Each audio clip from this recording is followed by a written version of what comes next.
And we are live on another edition of All In on High School Sports. Jennifer Valenti. Good evening. Kurt Valenti. I had to go with the visor today because I need a haircut bad.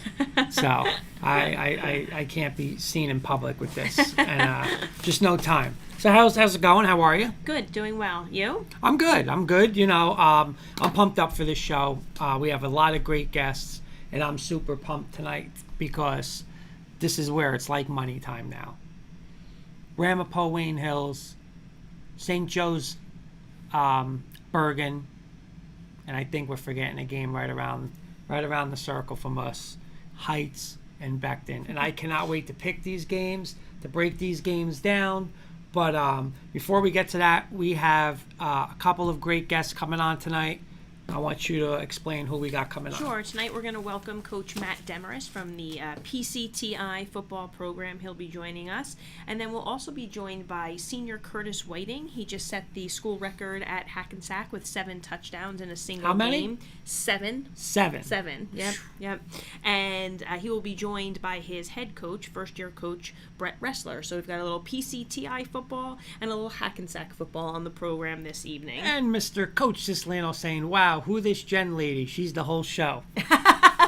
Thanks, Coach So Sis. Jenny Hoops is getting props from Mr. Sis. What's going on, Sis? Thank you for watching. By the way, Sis, he's come out of his shell a little. He's a big Alabama fan, and he had a rough weekend. So we'll get to that tomorrow night. He's going to bounce back. He's going to bounce back. I don't think we have to worry. We might have to worry. We have our first guest in the waiting room. Coach absolutely. Demerist Let's talk some Pcti football. All right, let's let Coach in and get situated. Hey, Coach, how you doing? Wonderful. How you guys doing? Good. What's up, Coach? You can hear us okay? Absolutely. Coach got his A game with the green screen. I'm telling you that. Right out of the gate. He does. Very nice. We try. Coach, let me introduce you to our audience, please. This is Coach Matt Demarest, head coach at Pcti since the 2012 season. His team this season is currently off to a 4-2 start, coming off a big win over Eastside this past weekend. So welcome, Coach. Thank you so much for joining us. Thanks, Jen Kurt. Appreciate it. Thank you, Coach, again. And my first question for you, Coach, can you just give us a little review of the thrilling 9-6 overtime win over a talented Eastside squad last week? Well, the exciting part is our kids are very friendly with them. They grow up playing together. It's a much different game than other games during the season. So they grow up together, play Little League together. Now they're competing against each other. So it's an added thrill to the game. Sometimes it creates a little more sloppiness than normal. It's not a normal game, but it also brings out a lot of excitement from the kids. Both teams played great defense. The offenses had times of spurts, but fortunately in overtime, our defense really stepped up big and had a big stop. They had the ball first.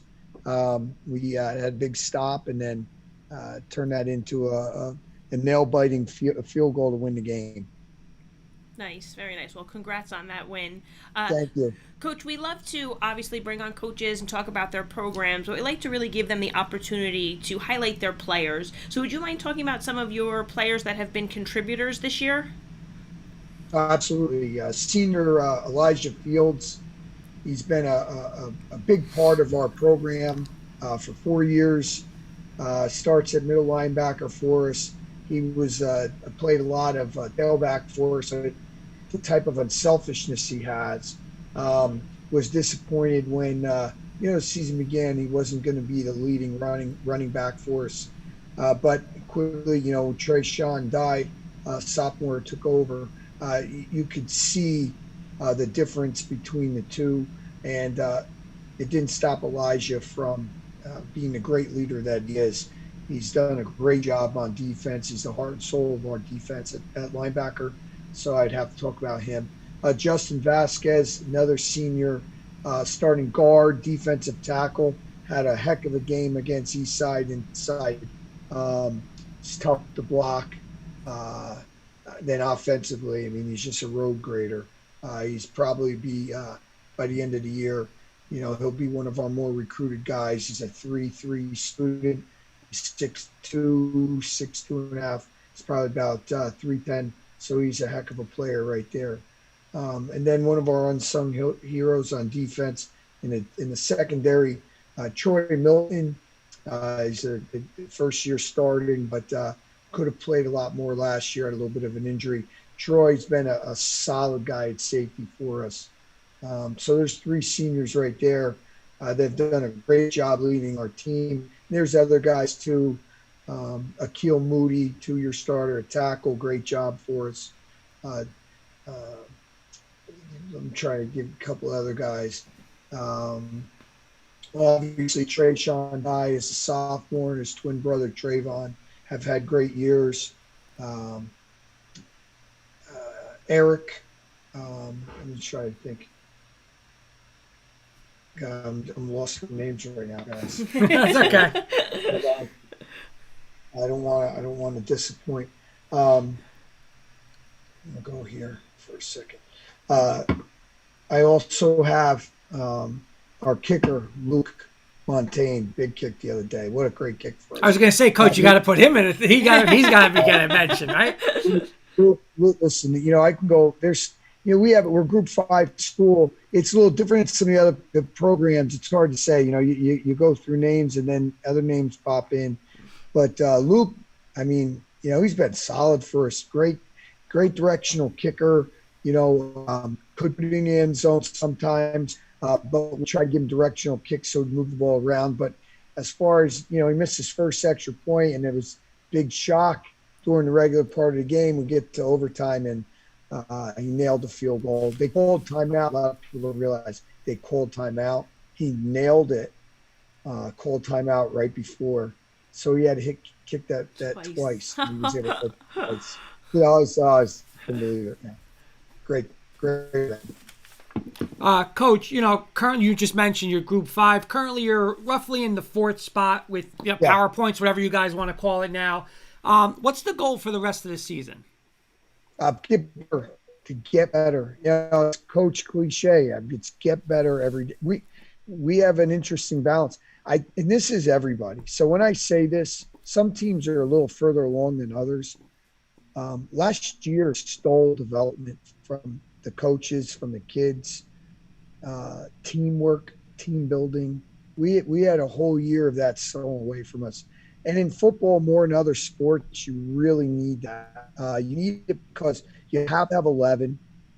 And then after the 11, then, you have to figure out your next 11, whatever that is, whether they're offensive guys, defensive guys, special teams guys. It's hard to play a game. You see anybody play football with 22 kids, hats off to them, because the amount of things that come together within the season.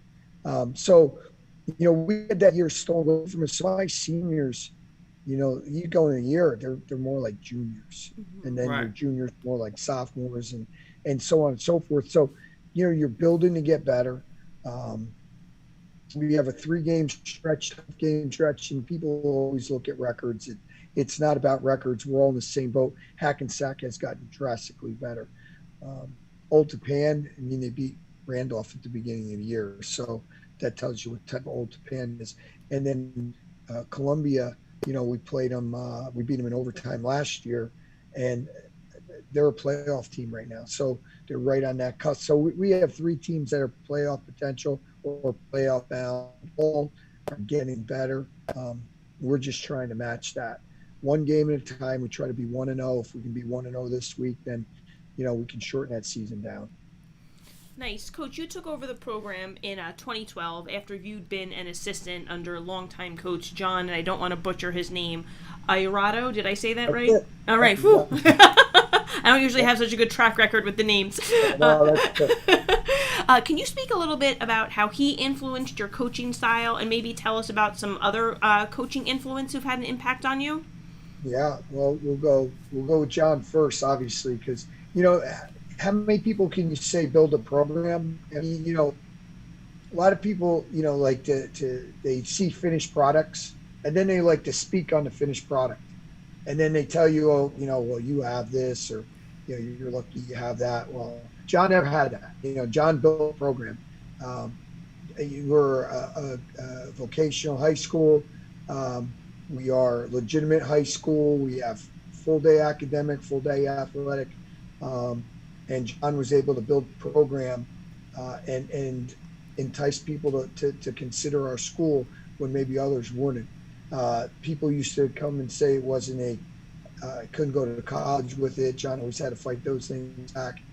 Still, man, to go to college, we still were able to get a couple guys to make the NFL. So we had 3 guys make the NFL when at a vocational school. It was built what John built. Let's put it that way. Family. What did I get from him? Family atmosphere. You can have tough love and still love. Just because a kid does something wrong doesn't mean it should get death blow. They need to learn from it. You can't just cut the cord.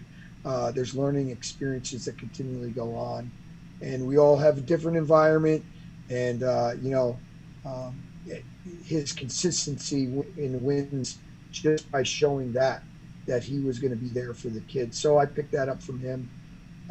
My father was, without a doubt, probably the leading guide. My father was a head track coach at Wayne Valley for a long time, assistant coach for football at Wayne Valley for Fred Keel and so many guys over there. So I grew up at Wayne Valley my entire life, running around as the ball boy.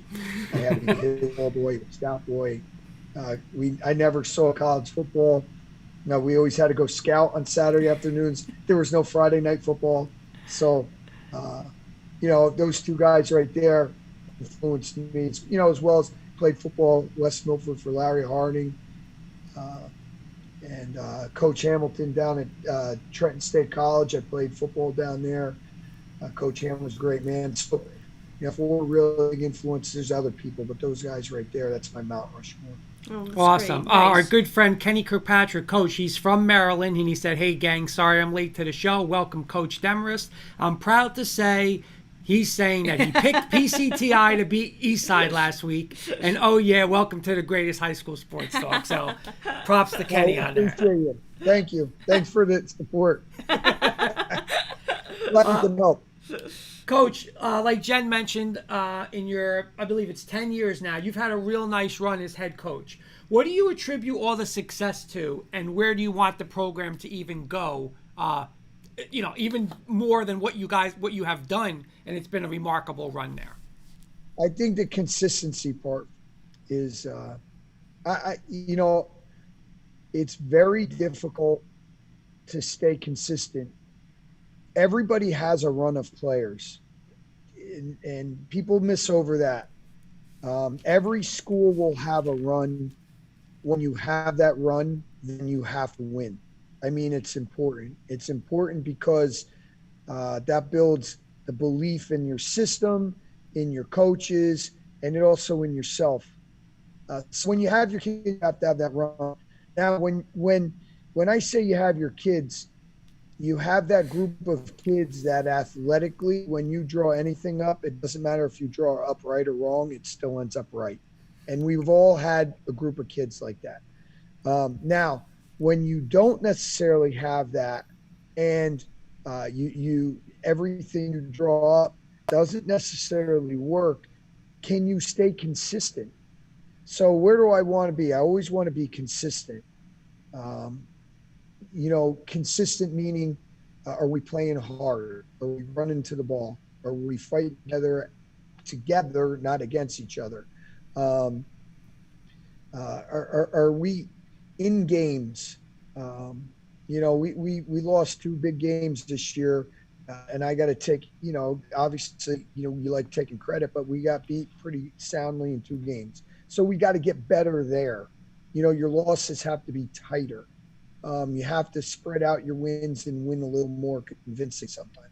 Winning's great, but as you know, the closer the games, sooner or later, those things they don't always fall in your way. So you got to get it. We got to find a way to get another touchdown in a game, and then we got to close the gap on the others. Be consistent.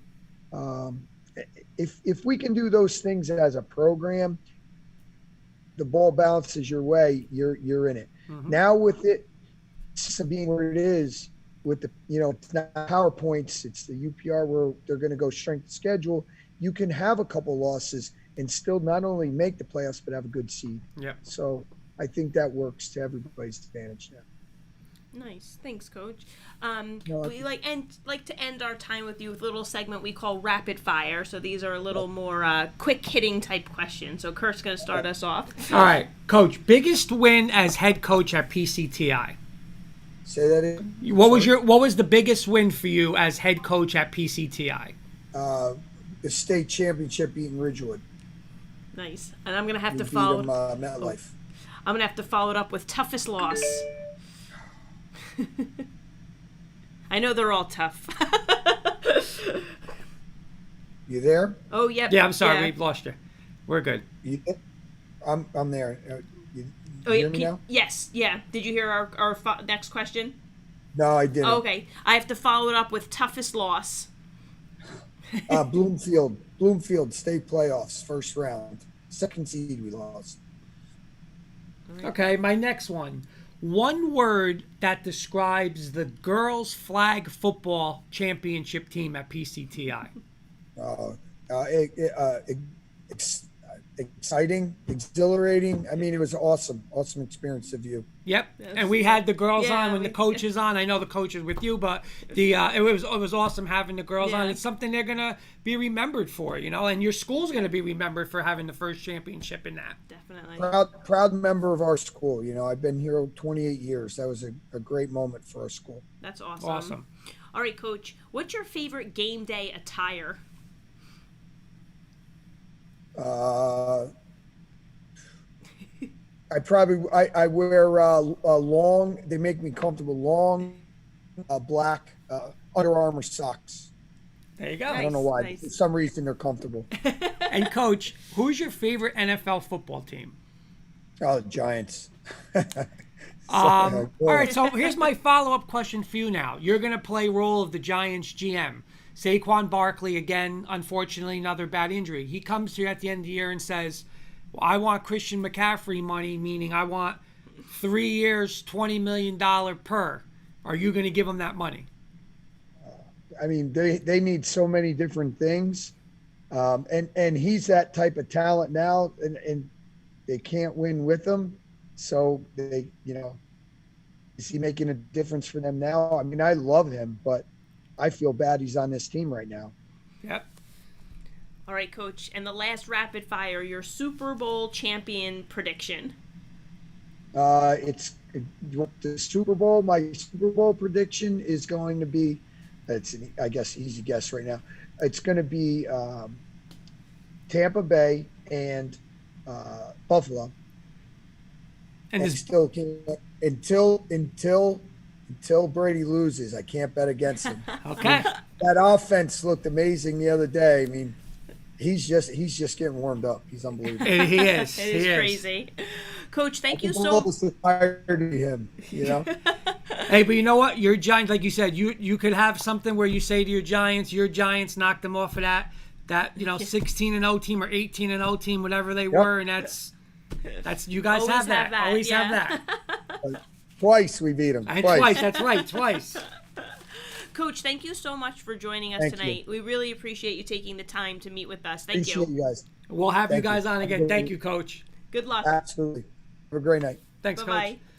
Coach. Okay, there's Coach with a big win from Pcti over Eastside.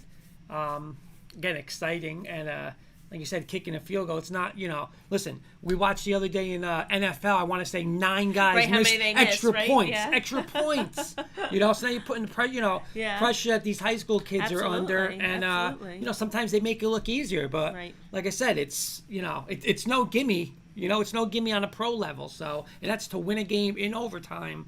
So, very exciting. Great guest. So nice to have Coach Demarest and talk to him. Absolutely. Really appreciate him joining us. It's so weird saying PCTI because, like, growing up, we played them and it was Passaic County Tech PCT. So sometimes you forget the, like, PCTI, you know? All right, we have our next guest in the waiting room, so I'm going to let them in as well. And as they get situated here, we'll welcome our Hackensack Football. Hi, guys. Can you hear us okay? Yeah, we can hear you. Awesome. Welcome. How about you, Coach? Good. How are you? Good. Just make sure Coach is connected to his audio there. So it looks like it's still loading in there. Give him another second. While we're doing that, I'll introduce you guys to the audience here. We are welcoming from Hackensack Football. We have senior Curtis Whiting joining us off of a record-breaking game against Passaic where he broke the school record for touchdowns in a game with 7. I'll repeat it again, right? 7. Want to make sure everybody understands that it was 7. And he's joined by his coach, Coach Brett Ressler, who's first year at the helm of Hackensack, and they are off to a 3-3 start. So welcome, guys. So nice to have you. Thank you for having us. It's an honor. Appreciate it. Thank you very much for having us on. Good friend Phil Benanti, Hackensack Connection, saying great coach and great kid. Oh, nice. Very nice. Again, guys, I want to congratulate Curtis, congratulate Coach, and thank you guys so much for coming on tonight. Curtis, I'll start with you. Again, congrats on an awesome night. What you failed to mention was 305 rushing yards with the 7 touchdowns to set a new record. An unbelievable program, Hackensack, for touchdowns in a game. Curtis, a couple questions real quick. Can you just walk us through Friday night's performance? Like, I just don't think you walk out and say, I'm going to have 7 touchdowns tonight. So, what was it going through? Okay, I get 1, I get 2. Now I have 3. Here's another one, 4. Can you just walk us through that a little bit Friday night? Yeah, most definitely. Before I start saying anything, I mean, without the O-line, it wouldn't be possible for me to get those yards. So I want to thank my guys, Shalik Hubbard, who's at right tackle, Darius Elliott at right guard, William Johnson, who played center for us. Left guard, we have Jermaine Frost, and at left tackle, we have Michael Grant. I want to thank my fullback, Elijah Awaje, who also laid his life on the line with me on Friday night and made a lot of good key blocks, and our receivers as well, who made some key blocks for us. Now, to your question, before the game, I wasn't thinking about anything yards-wise or percentage-wise. I knew I was close to 1,000 yards. I didn't know how close, really. So I really just locked in on the win. Passaic's a pretty good team, and we were locked in on them the whole week. So we just really wanted to win that game so our seeding goal in the playoffs. So we came into the game and we scored. I broke a 50-yard run the first play of the game. I'm like, yeah, I think it's going to be a pretty fun game for us. And then I got it on the second play of the game. It's like without 30 seconds in the game. So I'm like, well, yeah, it's going to be a pretty long game for them. So we came to the side. And Coach Hazel, he's my running back coach. He's a previous record holder for the record. He's a running back. We used to have him in 2000. He tied the record for 6. He's my running back coach. He was like, yeah, you're looking at Kaleem Hazel out there. He compared me to him. So he was like, you might have a chance to break the record tonight. Then I got to like 4 or 5. He's like, oh, yeah, you really might break it now. So then I get to I tie the record to my dad. He's a Hackensack dude. So he took me out because the record's like prestigious in our town. So 4 guys have it: Rashid Brown, Yakimo Brown, Billy Harris, and Kaleem Hazel. So the record's been there since 1953. So they figured it was this time for let somebody break it. And I'm happy it was me. Nice. And I want to just give you props because you actually took one of my questions, and I'll still ask you that, but the props, because we always say, the running backs get the glory, but who does it is the O-line, the fullback, like you're saying, and that's awesome that you gave them a shout out. I'll get back. I got a question for you a little bit later, but that's awesome that you gave them a shout out. Nice. Yes, sir. Coach, I wanted to ask you about Curtis as a player and a person. Before meeting you guys, I had the impression just from, it's 2021, from his Twitter posts, right, that he was very humble, right? And even in his opening line to us here, he proved just again how humble he is, giving credit to his O-line. So I was wondering if you could talk a little bit about, him and his work ethic, both on and off the field, his attitude, and what he means to your program. Well, I mean, you kind of took the words right out of my mouth. I mean, he's as humble as they come. I mean, before he even answers, he always gives credit where credit is due. And obviously, he knows, without the offensive line and receivers blocking, that this record isn't attained. So that's just a remarkable trait in itself, that sense of humbleness and how he carries himself. One thing you wouldn't know about him, phenomenal student, 4.0 GPA, tremendous family and work ethic, obviously, so he's he's everything. He's a total package in my eyes, and a lot of teachers' eyes and around the community. He does a great job in the halls, being a leader, making sure, kids are getting to class now that, obviously everyone's back in schools and things like that. And then obviously one from the football side, making sure guys are getting out to practice, not, quote unquote cheating reps. He's like another coach on the field when it comes to offense, defense, and special teams. It's always good to kind of have that type of person around. And I don't know a coach that wouldn't want that around. So that's great. I'll get back to Curtis, and here's kind of my question, because it's kind of like a funny statement, but it's true. In the NFL, like when you get 1,000 yards, and if you had a game like 7 touchdowns, the running back, he's probably buying watches for the O-line. You're obviously not going to buy them watches, so I wanted you to give them a shout out, but you did that already. So I'm going to ad-lib and do another question. What is it like, I guess, what's the mentality of, I would say, you as a running back and the O-line and the offense in general when it comes to running the ball? And how does it feel to say, okay, this is my line, I'm comfortable behind this line? All right, so basically, Hackensack tradition is running the football. So we had countless number of running backs that have got 1,000 yards in our school history, and countless amount of running backs that have made all county, all state, all that kind of stuff. But it's just the key is just remembering where we come from and remembering the tradition that we have. We go to the grass every day, go to the sled, 7-minute sled, push it. And just the guys I have in front of me, I grew up with them basically for my whole life. So, and I know them really well. They're all basically like my brothers in a sense. So we go out together. I bought them donuts on Saturday morning. There you go. There you go. They did get a gift. You got it. That's I awesome. couldn't buy much more than that, but I love them and I trust those guys in my life. And Curtis, listen, offensive lineman donuts. Exactly. Better than watches for those guys. Yeah, 2 dozen for $5. So There you go. Phil Benanti's saying, Curtis, you come from an outstanding family. Coach Cislano's asking about any offers for college. We'll get to that in a second. All right, nice. Coach, I'm going to ask you a question again. Obviously, you spoke about Curtis, but you do have the opportunity to highlight some of the players in your program who've played pivotal roles this year. Would you mind speaking to some of them as well? Yeah, he named that offensive line. That's tremendous, and he's on the identity of what we do at Hackensack offensively is especially in high school football and really in the game of football, you need to establish the running game. So, you look at those guys across the board: Darius Elliott, Bill Johnson, Jermaine Frost, Michael Grant, our fullback Boo Boo, Elijah does a great job. Receivers that now are blocking downfield and can make explosive plays happen, like Adrian King and Walter King and those type of guys. Eric Arifa, is another wideout back there. So Matt Peloris obviously bringing it all together at the quarterback position. It's just something that starts firing and it's kind of fun to see once we start clicking like we did on Friday night. Nice. And Curtis, I have a question for you that one of our guests kind of alluded to, asking about any offers for you, but you did commit, if I'm not mistaken, right? Did you want to Yes, I did. talk a little bit about your recruiting process and why you ultimately made your decision where you did? Yeah, I would definitely love to talk about that. So I chose West Point because it feels like home to me. So Hackensack, I've been here my whole life, so I feel home at Hackensack, and I wanted to go somewhere where I feel comfortable as well.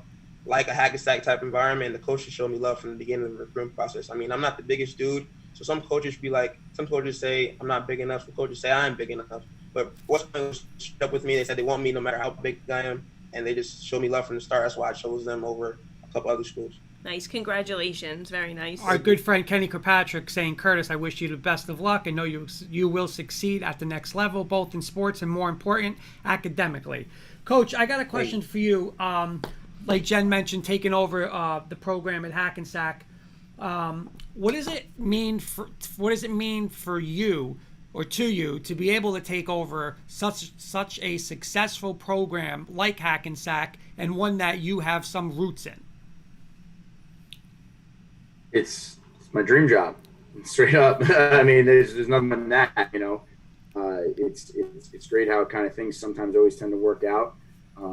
There's always, things going on in the world that, you always kind of keep an eye on things. Like, obviously I was coaching elsewhere for the last decade and that job came up. I threw everything I had at it and here I am. And this past week, it was really, really fun to kind of get back to the roots. Like, I'm a Hackensack kid, grew up there, played there, was a coach there. Brother played there. Sister ran track there. Mom was always in the stands rooting for us, so and nothing's changed, like I come there, my family's at the game. Now I just have my own little one in stands with my wife, and it's fun, to obviously have this generation of students, behind the program, but still the same old people in the stands. The people obviously some have passed on, but the fans are still there. The First and B Street, fortress is still there, and it's fun to take the field coming from the same field house that was built in 1954. There's just a lot of tradition, and it's something that I definitely don't take for granted, and something that I know drives me to work harder to preserve it and to continue it. Very nice. All right, we're going to move into our next segment we like to call Rapid Fire. So we're going to throw some faster-paced questions at you guys. So Kurt's going to start us off. All right, two-part question. And when we think, I think Hackensack, first thing I'm thinking of is Essex Street, right? So whether it's from, I believe it's Lodi, then it gets into Hackensack. But if you got, Curtis, I'll start with you. If you had to go one place, best place to eat on Essex Street, what is it?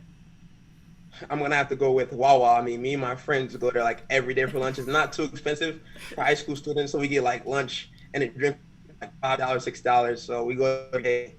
Nice. Most definitely go to. Coach, what about you? I'm not gonna lie, I commute in on Route 80, so Wawa's my first stop. I get a gas tank, and that all month long for September they were giving free coffee. And Kurt and the kids will tell you I'm a caffeine addict. I love coffee, so I get that free coffee and fill up the gas tank and get ready for the school day. All right, and the second part of the question. I'm a big, huge crumb cake guy. I love crumb cake. It's my favorite treat. So, obviously, B&W's in Hackensack. I'm not sure if you guys are crumb cake people, but if you've had it, because a lot of people have mentioned it, there's a place in Hackensack, it's B&W. 1 to 10, how good is that crumb cake, Curtis? It's 10 out of 10. I mean, it's down the street from my house right now. So it is like a 2-minute drive. My mom loves it. My family loves it. We get it for Thanksgiving every year. It's just 10 out of 10. You should definitely try it. Nice. So Coach, we might have to get it for Thanksgiving. Yeah. That's a good call. Coach? Definitely. I give it an 11. 11 on the scale of 10. It's off the charts. Have we had it? No, I got family that comes in. I got family that comes in from Ohio, and they grew up. My dad grew up in Saddlebrook, but obviously we live in town now. So it's he goes and gets crumb cake and imports it back. So it's a local landmark. This is a true story. The first time I went there, this is years ago, and I was with Coach Siciliano. We went in the morning. We heard about this place. I said, let's go. So I walk in there, and I said, oh, there's no more crumb cake. I'm like, this is crazy. How could it not? The next thing you know, now I see them, rolling out a thing where it's just full of crumb cakes. And they're like, oh, you'll never run out of crumb cake here. Like, this is just all day long. Then I realized it, but it's a 10. Coach Sis is saying it great. It's a 10. All right, nice. All right, guys, my question is, and Curtis, I'll start with you too. Who's your biggest supporter? Oh, 100% my mom and my grandparents, my godmother. They come to every game, rain, sleet, hail, snow, could be fireballs coming on. They're still there out here watching me play, cheering me on. They have the Curtis Whiting shirts with the number 2 on the back. Nice. She just ordered some new ones, so they'll definitely be backing those out this week. There you go. Nice. How about you, Coach? Biggest, I'd have to say it's my family. You look in the stands, it's my wife, my daughter, my mom, my dad, my sister, my brother comes up. It's just, and that's what makes Hackensack special. It's a family atmosphere. Very nice. Awesome. Curtis, name me a running back you kind of model your game after. Pro or college, if there's anybody that you could say, or you see a little of yourself in them. So I watched a lot of Tavon Austin college highlights. So before my game on Friday, I watched like 50 minutes straight of him. He's like an elusive back. He could bring the boom with him sometimes. And I actually am a very close family friend with Ezekiel Elliott. So I watched a lot of him as well, try to model my game after him. His dad went to high school with my dad, so I know him very well. So I try to model my game after him. A little bit of blocking back that can receive and get upfield, make a move when he has to, put his head down when he has to. And Coach, what about you? Does any running back come to your mind when you watch Curtis? I mean, I'm an Ohio State fan, so I'm biased. I like the Ezekiel Elliott. I'll stick with that one. We might need to work on a little bit of his pass pro a little bit, but Zeke definitely lowers the boom. But Curtis is definitely not afraid to stick his stick his head behind his shoulder pads and hit some people. So, and obviously he's got a little bit of that finesse that Zeke has.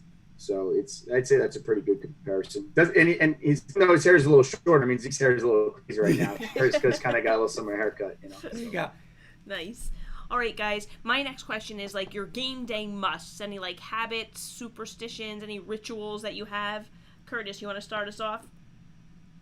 All right, so my game day must for home games is definitely getting stressed out by the trainers. By like the whole team goes to the stress routine. I go in the trainer after stress routine and get a little bit more stressed out by our trainers.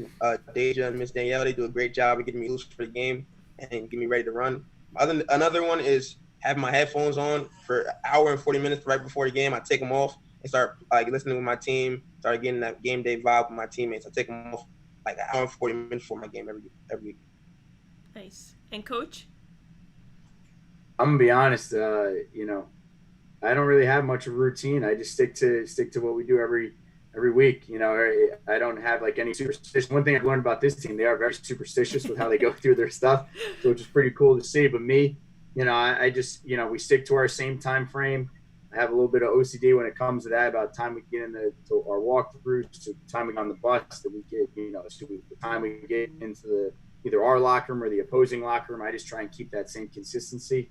And then it just that you just stick to it, and that usually you know what to expect. So I guess that would be my only superstition. Otherwise, I don't have any pregame meal. I don't do that. It's just get ready to play. That's it. Nice. Okay, my last one, Curtis. Who's your favorite NFL football team? I'm a Cowboys fan. Like I told you before, my dad and Ezekiel Elliott's dad went to high school together, so I really was like forced into it a little bit. Yeah, so I watch them every Sunday. Zeke, that's my guy, so I like watching them play. All right, so I'm going to ask you this. 4 in a row. They're running the ball. I mean, their offensive line's back. Zeke's running. Pollard's running. I mean, they run for like 180 to 200 yards a game now. So my question, very simple for you. Are the Dallas Cowboys for real? When I mean for real, I mean NFC contenders with a possibility of a Super Bowl later down the road. Are they contenders? I think so. I mean, you see the defense too. Trey Diggs is playing like a top 5 corner in the league. So it makes a big difference having that shutdown corner on edge. Most definitely makes a big difference. I think we can go pretty deep in the playoffs. John Beelan, best duo in the game. Welcome, Coach and Curtis. And Coach, what about you? Favorite football team? I'm a Giants fan, so I don't really have much to say after that beating they took last weekend, but it is what it is. All right, and my last one for Coach. Then, right now, if you had to make a decision, you have right now, is Daniel Jones the guy for the next 6-7 years? Are you all in on him, or are you signing him right now, or are you going to have to say, I can't sign him right now? There's people above me that get paid a lot more to make that decision. I mean, right now, like I told you, I'm an Ohio State fan, so I wanted him to take Dwayne Haskins, but it is what it is. But I think, all I know is maybe, who knows, isn't Cam Newton around somewhere? Maybe he'll enter the chat room. I got another one for Coach, because we're going to debate this with Beelan tomorrow. Is Ohio State coach still alive for the college football playoff? Oh, absolutely. Okay. Yeah. Ohio State's still alive. Definitely. All right, and my last one. They play, and with Michigan playing the way they are, that's up a nice little late November treat, I think. All right, so here's my last one for Coach, and this is going to get Beelan burning. If it's the number 4 spot for the college football playoff, a one-loss Ohio State beating all those teams, just like you said, Michigan, and then whoever in the Big Ten championship, or an undefeated Cincinnati, who goes? Ohio State. Beelan, I'll get going on that. It's so hard. That's it's so it. hard. That's it. All right. Even though Luke Fickell, obviously was an Ohio State coach, and I'm definitely rooting for the Bearcats. Cincinnati, it's without a doubt though Ohio State's gonna make. Okay. All right. We heard it here. That's it. All right. My last question, guys. I'll just go with pick your Super Bowl champion, Curtis. I got the Bucs winning again. Tom Brady. It's hard to bet against that guy. Seems to be the consensus. That's it. And how about you, Coach? Nobody circles the wagons like the Buffalo Bills, so I'm going with the Bills after last night. And they sent a message Sunday night. By the way, Coach John Beelan, I told you he's big with the Cincinnati. He's just fired a comment. They lost to Oregon at home in all caps. That's what we deal with every week with this guy. Any given day. Hey, they lost to Virginia Tech that 1 year too. So yeah, you don't know how that year ended out for Ohio State. So I got one more question for both you guys. We have a second, right? I can go one more. I'll start with Curtis. What's the atmosphere? How's it been now with fans back in and more of a, the way it used to be at a football game with fans? How's it been with the fans, especially at home games? So we have a section called the Comet Crazies that come to every game regardless of where we are. So they do a great job of leading that section, got the chants on, got the paint on them. It's just a great environment, got the music playing in the background. They do a great job. The leader of that section is Jack Briscoe. He does a great job. He's fired up every week. Coach, what about you? How's it, being able to, you look and there's your crowd and what your crowd does for your team? Yeah, I mean, that's what it's all about. That's one of the beauty of just sports and athletics in itself are the fans, Last year, obviously, everyone was just, I think, happy to be playing football, maybe not necessarily taking in the aspect of the actual surroundings in your environment. So that this year, that's a nice, definitely added touch that at least this group can kind of go out and say, hey, they got to play in front of their entire community, right? So like Kurt said, this past week we had a pink out, right? So kids are all painted up. I remember coming in on Saturday morning, kids are at practice and they still got pink hair and, and pink body paint. And it was cool to see, and that's what it's all about. It's all about the high school experience, not just for our players, in the program, but for the entire community. That's what it's all about. Anywhere. Doesn't matter just at Hackensack, anywhere. That's what athletics are all about. Absolutely. Guys, thank you so much for joining us tonight. It was a pleasure to have you guys on. We wish both of you much success the rest of this season. So thanks again. And we'll love to check in with you later on, going throughout the season. Thank you for having us. It's an honor. Appreciate it. Definitely. Thank you, guys. Have a good night now. We'll be in touch. Thank Definitely. you. Appreciate it. Good night. Good night. Okay, so that was a little Hackensack football. Yep. Great interview, and you could just see what it means to be the head coach of that program with so many ties. And Curtis, I mean, like Sis is saying, he's going to have such a great future. And, we always joke when we say about, the skilled kid, especially running back, but his first thing was offensive line. And, it's true. They've always said, it doesn't matter how good you are. Those are the guys that are, they're going to move the line. They're the ones that are going to get the rushing yards. You know what I'm saying? They never get the press. Right, but right. Like what Curtis just did there and giving them props, like that is awesome. Well, you know what?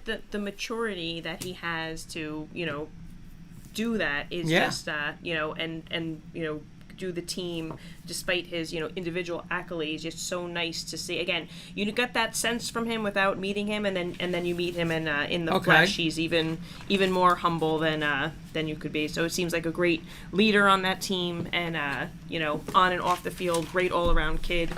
So again, much success to him and his teammates the rest of the way. Okay.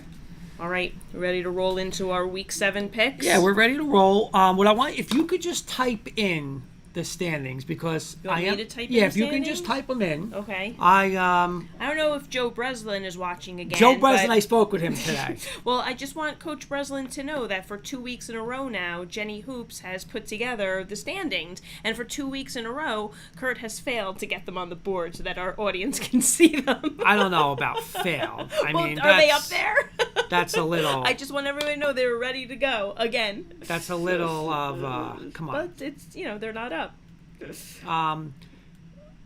Phil Benanti, our good friend, is having another comment. Curtis is also a shutdown corner, and he plays lockdown defense in basketball too. We didn't get into him on the defensive side, so where it's okay, I'm going to do all of this. I'm going to do. I just do the offense and go on the on the sideline.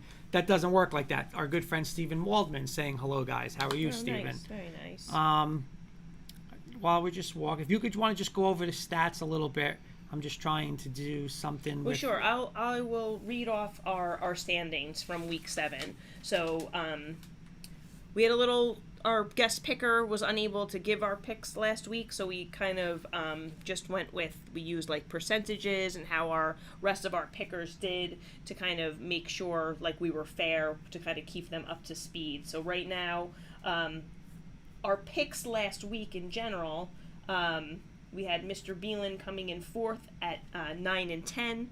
I came in third at 10 and 9, and Kenny and Kurt tied for week 6 picks at 12 and 7. Wait, I got a question. Does Beelan ever get above 500? Oh, stop. Yes, he definitely does. Our overall, I'll type them in a second, Type them but our in. overall scores are Mr. Beelan and our guest picker are tied in the last spot at 76 and 45. Okay. Kenny is in third at 80 and 41. I'm holding at second at 82 and 39, and you are holding in first at 84 and 37. So still. Didn't I in tell you a first week place. ago I'm not looking back? Oh, yep. I will Yep, not be yep, looking yep. back. Okay. Are we ready for our first? We are ready. You will Game? put the standings in because Coach Breslin's going to be all over me. Okay. All right, I so we will. got some picks. We got a lot of awesome games this week. So let's hit it, Jenny Hoops. All right. I'm Here going we to go. start with Mr. Kirkpatrick. Okay, our first matchup is 5-1 Clifton at 4-2 Eastside. Okay, and Kenny is picking Clifton 2017 over Eastside, and his comment is Clifton escapes the haunted house with seconds to go. Very creative, Mr. Always. I love Very his comments creative. are my favorite. Okay, our guest picker and Mr. Beelan both have Clifton, Okay. and I am going Eastside. Wait, Mr. Beelan has Clifton has also. Clifton. Yep, Okay. and guest picker Clifton. I'm going Eastside.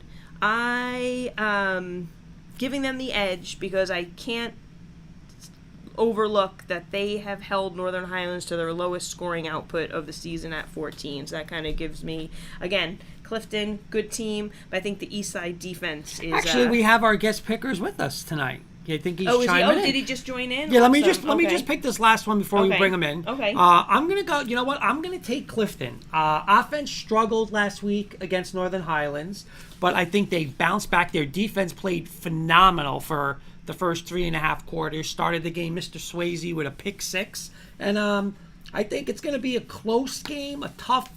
Clifton, I think, gets it done. Offense on track. I'm going 20-13 Clifton over Eastside. All right, let me let our guest picker in. I'm glad he is able to join us. It's great. And there he is. Yep, there's the audio still connecting, so just give him a second. We'll Okay. introduce him to our audience. Hi, Jim. Can you hear me okay? I hear you fine, thanks. Awesome. Can you Hi. hear me? Yes, Yes, we can. definitely. Welcome to the Okay, program. beautiful. So glad All right. to have you. Thank you so much for joining us. No problem. Sorry I was a little late. No but worries. baby. No worries. I had the wrong code. So Sorry about that. Though That's Jim all right. Hague joins us as a sports writer with the Observer out of Hudson County, so brings a lot of expertise. So we just did the Clifton East Side, and I did your pick for you, Jim. You picked Clifton, correct? that is correct. All right. For the rest, I'll let you start us off. So moving on, we've got 4-1 Hasbrook Heights. Oh no, we're saving that one. Oh, I'm sorry. That's right. 5-0 Park Ridge at 3-3 Woodridge. Well, Park Ridge is undefeated, and it's very, very hard for them to lose what they've been doing so far this year. They had a great scrimmage schedule. They played up and played a lot of bigger schools, so they're very, very ready for playing a smaller school like Woodridge. Woodridge has had a 3-win season so far, but I can't see them knocking off Park Ridge, which has had a long-standing great football program for a long time. All right. Excuse me. We have Mr. Beelan is choosing. I got a lot of papers going on here tonight. So I've got Mr. Beelan choosing Park Ridge as well. Kenny is choosing Park Ridge by a score of 21-14. His comment being Park Ridge escapes a scare. Okay, I'm picking Park Ridge as well. In addition to their undefeated, they've held a bunch of teams scoreless. I'm going with Park Ridge. How about you? I'm going to go Park Ridge also. I think Woodridge's only chance is to really make this ugly, like Jim said. They have a phenomenal program over there, Park Ridge. I think Woodridge, again, is going to have to make it a very slow pace, ugly game. But I just think Park Ridge just has too much. Wish Coach Catrona luck. Obviously he's going to have a great game plan, but I just think Parker's going to be a little too much. I'm with Kenny. I'm going to go 21-14. Coach Breslin saying, "What's up, guys? Sorry, busy night." All right, our next game is 5-1 DePaul at 3-3 Don Bosco. Okay. Who goes first? You want me to go first? You're going to be first on every one. First on every one. All right, well, after having seen both teams the last couple of weeks, boy, oh boy, I'm very, very impressed with what DePaul has going for it right now. I don't know how in the world St. Peter's Prep escaped out of that game with a loss, but they were DePaul dominated Prep except for every single aspect of the game except for the scoreboard. And Don Bosco, I was not impressed with what I saw them, but yet they were able to beat St. Peter's, and they beat St. Peter's pretty handily by 2 scores. But I like DePaul. I think DePaul's got some good athletes. I think they got about 3 or 4 Division I athletes, and I think they're going to do very, very well moving forward, especially even into the state playoffs. And I think they win by a close game, but I think they win by about 4 points. Coach Sis likes DePaul big. Oh, all right. Nice. All right, we have Mr. Beelan is choosing Bosco. I'm choosing Bosco as well. This was a tough one. I went back and forth. Jim, you made so many good points that, I really like DePaul's defense. I mean, what they've done this season defensively. But I just feel like Bosco got the edge over common opponents, I think it's going to be, they're at home too, so I'm going Bosco. And then we have Kenny is picking Bosco 17 over DePaul 14, and he says that Bosco making a run for the playoff pulls off another shocker. I think that says. All right, you're up. This is why me and Coach Hague are on the same page, because Coach Hague not only won this one, his Rams are going to win the Super Bowl this year too. And you know why? I'll take that prediction. I'm more confident in DePaul than the Rams win the Super Bowl. John Beal saying hoops. Let's effing go. Bosco at home. Kenny upset City. I'm with Jim Hague though, because even that game that he's mentioning about St. Peter's, they technically shut him out because didn't they? If I'm mistaken, didn't they score on a block kick or something right to return? So it wasn't even a blocked kick. The guy tried the field goal and he kicked it into the back of the blocking line and hit the helmet of one of his blockers. And the guy who fielded the ball didn't know what to do with it, and his teammates told him to run, and sure enough, he ran 97 yards, and that was the only touchdown in the game. Yeah. The only touchdown in the game. Exactly. That's a touchdown in the game. So you take those points away. In their last 5 games, DePaul has given up a total of 10 points to St. Joe's, Pope John, St. Peter's, Del Barton, and Irvington. You got to be kidding me. That defense is legit. I'm with Jim. I'm going 2010 DePaul. All right. Okay. Our next game is 4-2 Lakeland at 6-0 Ramsey. Well, as much as I don't like to pick against my friends from Wanacue, Ramsey's undefeated, and it's no fluke. They're undefeated almost every year at this point here. They got a great program, and they're going to probably prevail again here. I'm going to say in a close one, but I'll say by about 3 points. I'll go Ramsey over Lakeland by 3. All right, we have John Beelan choosing Ramsey as well. And he's also saying Ramsey pizza all day. And then we have Kenny saying Ramsey by a score of 34-20 over Lakeland. He's saying Ramsey remains undefeated against the top Lakeland say that team. again. So Beelan and Kenny are both going Ramsey. Yep. Mm-hmm. Okay, I'm going to pick Ramsey as well. I think they stay undefeated. I think they are, you get that confidence this way, so I think they're going to continue to stay undefeated at home. And